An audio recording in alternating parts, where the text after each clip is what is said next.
Some Cowboy information that I've learned about injuries. Jason Peters has a hip flexor problem. That'll probably keep him out for a little bit. And then Kearse should be okay. And then Izzy with the hamstring should be okay there.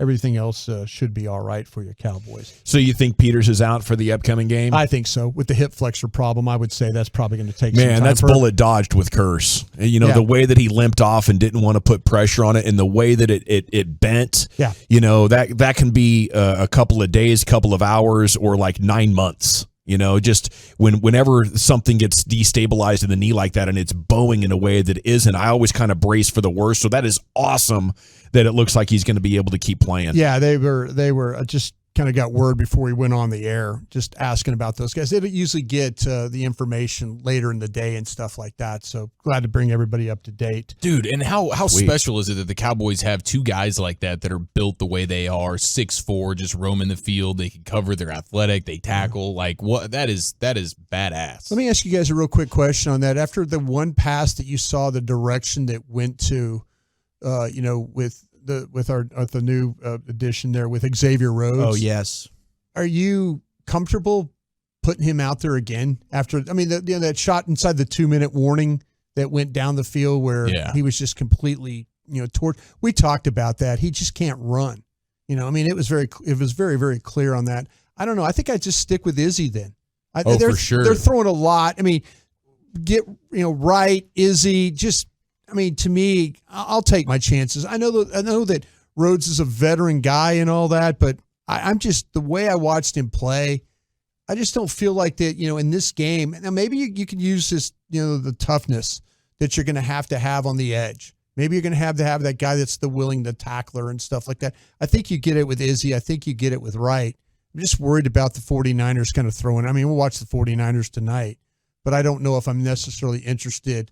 Because what we talked about yesterday, the kid, he can't run. No. Yeah, so he can't play. He can't. That's it. Yeah, and that's what I worry about a little bit in this game, though. Are you going to get, if he's going to be in there, are people going to take vertical shots on him? You got to make sure you can't keep up. Roll help over to, and I think that he might have thought that he had some help. He clearly, he was immediately looking back, like pointing the finger, like this ain't on me, bro. No, I just feel like he got run by. He did. He did get run by. The tape showed that. Oh, he did get run by. He got run by there.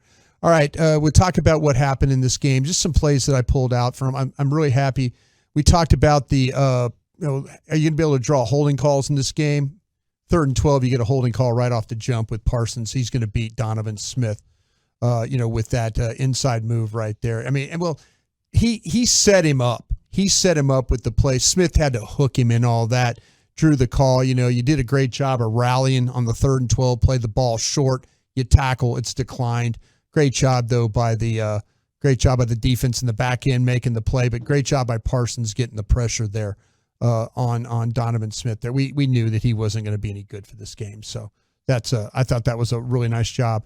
Really good job though on the scram. You guys mentioned the one I'm going to focus the pass that Prescott threw to Ferguson for 34 yards. Mm-hmm. Yeah, that was fantastic. Well-designed play right there with the Ferguson and Dak, and with the combination of the routes, and then they got Ferguson free where they busted coverage on the play, and Ferguson was able to get to a space, and Dak read that the coverage was busted along the way, and that's why he was able to get the ball to him there, and it ended up being, it was the only catch that Ferguson had the whole game. That's all we needed, baby. That's all we needed right there for sure, but it was a busted coverage by the Buccaneers, but it had to do with the way the route combinations were, and it confused the secondary and got Ferguson up the field. Now time to get those tight ends involved again. Well, hey, man, and big time, you've mentioned it, Walchuk, credit to Kellen Moore, but the two plays where a defense is just arms up, they have no idea what's going on, it's that play and then the CD touchdown. Mm-hmm. I just have to immediately go, credit to you, play designer, play caller, the way you set that up, because the defense was lost and you created a guy that was wide open. They did it twice for two of the biggest plays of the game, 34 yards to Ferguson,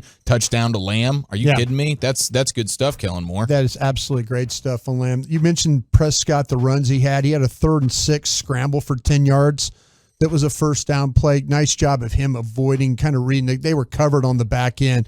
There was nobody open at all. Instead of forcing the ball right there, he just took off running and was able to get 10 yards out of the play. Nice job of him, because like I say, the things we've kind of worried about Dak was, is he going to try and force the ball in a third down situation? Nobody was open at all. He didn't try at all. He saw what the situation was, able to break the pocket, gets 10 yards on the run. Really nice job of him understanding what the situation was and understanding how to use his feet in order to make the play. There was another pass that Prescott had. You mentioned on 3rd and 4 to Lamb for 26 yards. That play in itself, you give total credit to Tony Pollard for the blitz pickup that he had on White. He's lined up to the left of Dak, and White's going to blitz off the right side, and everybody on the line takes who they're supposed to take, and Pollard knows he has the outside guy on the line of scrimmage there, and it happens to be White. They bring the blitz. He just crosses Dak's face. Sometimes when you get in that situation as a back and you cross the quarterback's face, there could be some problems, dealing with that. But no, it was a clean move across. Dak was able to allow him to cross. He picks up the blitzer, and then he throws the ball all the way across the field to Lamb that's a 26-yard play on 3rd and 4. So great job by him to make sure that we also talked about the pass to another pass to Lamb for the touchdown on the 4th and 4. They're going to run double pick on this play. And I'm glad that we're finally seeing the Cowboys come with some creative stuff on these 4th down calls, these 3rd down calls. They're going to run double pick. You're going to get 2 guys going inside, and then Lamb is going to come from the slot all the way behind it. That's the one where he's wide open. That's the one where he's wide open. And what happened was when the two receivers went inside, those 2 guys took 3 guys with him. Yeah. And they were confused on the play right there. And then all of a sudden you got Lamb right behind it. The protection was good out front. It's viral on Twitter with Dalton Schultz with his hands raised, with his back to the ball. He knew it. He knew exactly what was about to happen. But that's, again, a great call, great play design. I am surprised he went for it, though, there. But, man, with the field goal kicker situation the way it was, then maybe that was something you absolutely had to think about right there. Just go ahead and go for it there. Another one is on the Hankins sack of Brady on 3rd and goal, towards the end of the game. Great job by him. Just the pressure and the push that he was able to get. That's the great thing about having. You got guys like you talk about how well Van Der Esch played in this football game. Van Der Esch, Wilson, those are the guys. Curse, Hankins. That's why these guys, they had no chance. The Cowboys knew going into this game that Hankins and Van Der Esch could control the run inside.